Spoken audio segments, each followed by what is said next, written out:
Dear faith partners, greetings from the name of our Lord Jesus Christ. ఈరోజు ఒక topic మీద మాట్లాడుకుందాం. నవ్వు అనేది ఆరోగ్యకరమైనదని శాస్త్రజ్ఞులు చెబుతున్నారు, డాక్టర్లు చెబుతున్నారు. నవ్వటం అనేది ఒక భోగం అంటున్నారు, నవ్వలేకపోతే ఒక రోగం అంటున్నారు. కానీ నవ్వుని ఒరిజినల్గా నవ్వుకోలేక లాఫింగ్ క్లబ్లను పెట్టి పార్కుల్లో పగలబడి ఏ కారణం లేకుండా పగలబడి నవ్వుతూ ఒక పిచ్చి సంస్కృతిని కూడా మనం చూస్తున్నాం. ఈ రోజుల్లో నిజంగానే ఆహ్లాదకరమైన నవ్వు కరువైపోతుంది. మనుషులు నవ్వుని పెదాల మీద పులుముకుంటున్నారు. నవ్వు కృత్రిమంగా మారిపోయింది. ఇక నవ్వాల్సి వస్తే ఎలా నవ్వుతున్నారంటే అపహాస్యపు నవ్వు, పరిహాసపు నవ్వు, ఎగతాళితో కూడిన నవ్వు, ఇలాంటి నవ్వులే నవ్వుతున్నారు. కానీ హృదయపూర్వకంగా నవ్వే నవ్వుని మనం చూడలేకపోతున్నాం. చాలామంది నవ్వుకోవటం కోసం కామెడీ ఉన్న సీన్లు చూడటానికి ఇష్టపడతారు, లేకపోతే కామెడీ ట్రాక్స్ కోసం చూస్తుంటారు. టీవీలో అయితే కామెడీ ఛానల్స్ చూస్తుంటారు. ఏదేమైనా నవ్వుకోవటం అనేది ఒకలాంటి ఆహ్లాదకరమైన స్థితి. బైబిల్ ఏం చెప్తుందంటే దేవుడు నవ్వు పుట్టిస్తాడు. ఆదికాండం 21వ అధ్యాయం 6వ వచనంలో దేవుడు శారాకి నవ్వు పుట్టించాడు. దేవుడు పుట్టించే నవ్వు హృదయపూర్వకమైన నవ్వు. శారా తన యొక్క సంతానం చూసి నవ్వుకుంది. సంతోషంతో కూడిన నవ్వు, అది కృతజ్ఞతతో కూడిన నవ్వు. ఏబు గ్రంథంలో కూడా ఏబు గ్రంథం 8:22లో కూడా దేవుడు పుట్టించే నవ్వు ఉంది అక్కడ. ఏబు గ్రంథము 8:22లో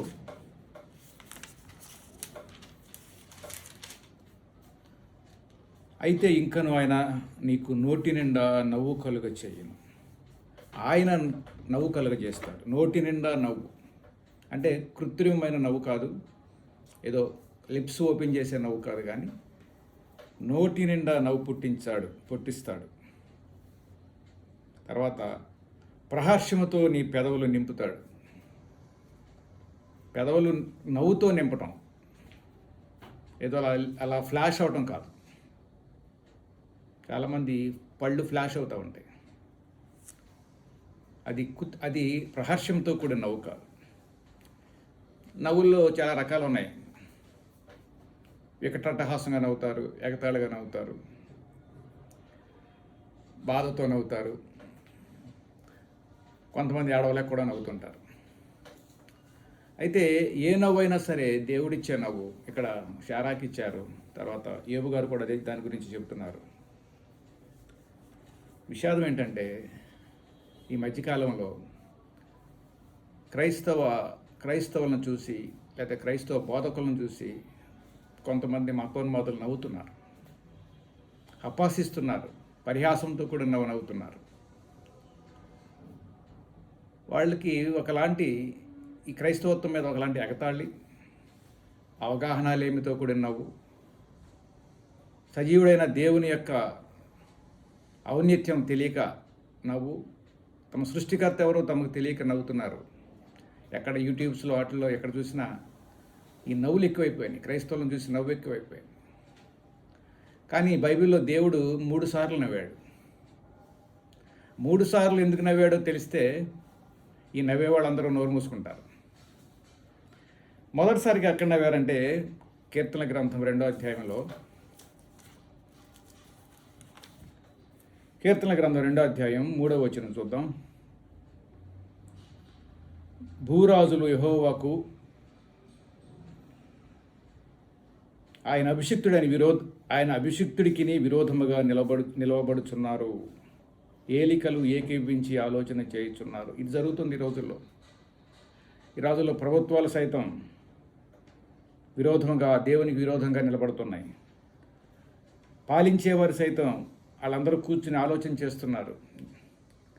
ఏమని? క్రైస్తవులకు వ్యతిరేకంగా, క్రైస్తవత్వానికి వ్యతిరేకంగా, లేకపోతే క్రీస్తు యొక్క ప్రాబల్యానికి వ్యతిరేకంగా వీళ్ళందరూ ఆలోచన చేస్తున్నారు. అయితే 4వ వచనం ఏం చెప్తున్నాడంటే, ఆకాశమందు ఆసీనుడొక వాడు నవ్వుచున్నాడు. ఎవరిని చూసి నవ్వుతున్నాడు? ఆయన యొక్క ఔన్నత్యాన్ని లేకపోతే ఆయన యొక్క గొప్పతనాన్ని ఎవరైతే తట్టుకోలేకపోతున్నారో వాళ్ళందరూ ఏకీపించి వీళ్ళని ఎలా ఆపాలి, లేకపోతే ఈ మతాన్ని ఎలా ఆపాలి, లేకపోతే ఈ సువార్తను ఎలా ఆపాలి అని ఆలోచన చేసేవారిని చూసి దేవుడు నవ్వుతున్నాడు. ఆకాశమందు ఆసీనుడగు వాడు నవ్వుచున్నాడు. ప్రభువు వారిని చూసి అపాసించుచున్నాడు. మనం క్రైస్తవులు ధైర్యం తెచ్చుకోవాలి. క్రైస్తవులను చూసి నవ్వేవాళ్ళు సిగ్గుపడాలి. సిగ్గుపడటమే కాదు కానీ వారు దేవుని వైపు రావటానికి ప్రయత్నం చేసే అవకాశం దేవుడిస్తున్నాడు. ఇంకొకసారి దేవుడు నవ్వాడు. అదే కీర్తన గ్రంథం 37వ అధ్యాయంలో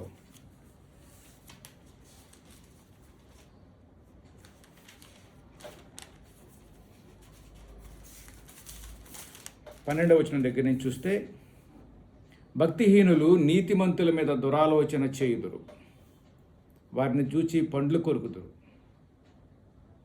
చాలామంది మనల్ని చూసి ఈ రోజుల్లో పండ్లు కొరుకుతున్నారు, దురాలోచనలు చేస్తున్నారు.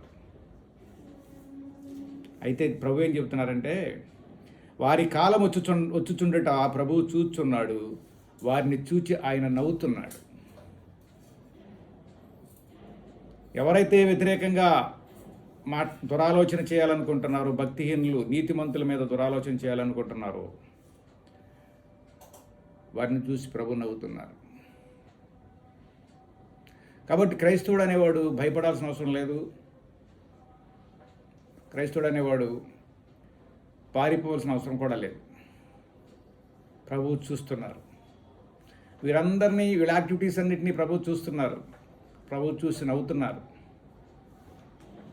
అలాగే 59 కీర్తన 59లో కూడా ప్రభువారు 59 6వ వచనం దగ్గర నుంచి చూస్తే, సాయంకాలమున వారు మరలా వచ్చేదరు, కుక్కవలే మరుగుచు పట్టణం చుట్టూ తిరుగుదురు.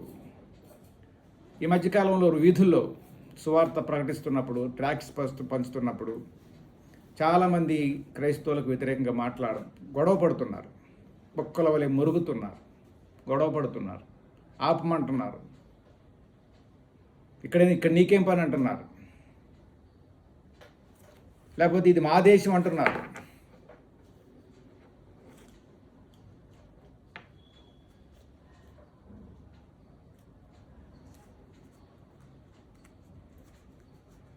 కాబట్టి క్రైస్తవులమైన మనం ఎక్కడ దేనికి భయపడాల్సిన అవసరం లేదు. ప్రభువారు ఏమంటున్నారంటే 59 6వ వచనంలో, సాయంకాలం వారు మరలా వచ్చేదరు, కుక్కవలి మరుగుచు పట్టణం చుట్టూ తిరుగుదురు. వినువారెవరూ లేరనుకుని వారు తమ నోట నుండి మాటలు వెళ్ళగొక్కుదురు. వారి పెదవులలో కత్తులున్నవి. ఈ మధ్యకాలంలో బూతులు మాట్లాడుతున్నారు.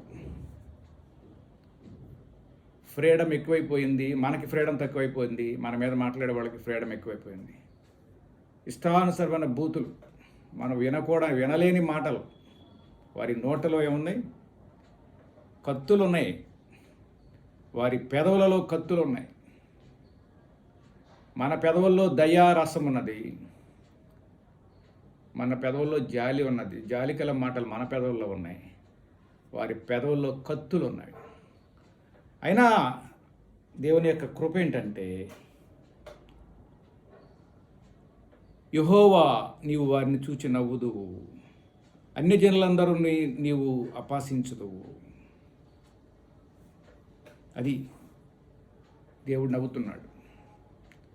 దేవుడు నవ్వుతాడు. ఎవరిని చూసి నవ్వుతాడు?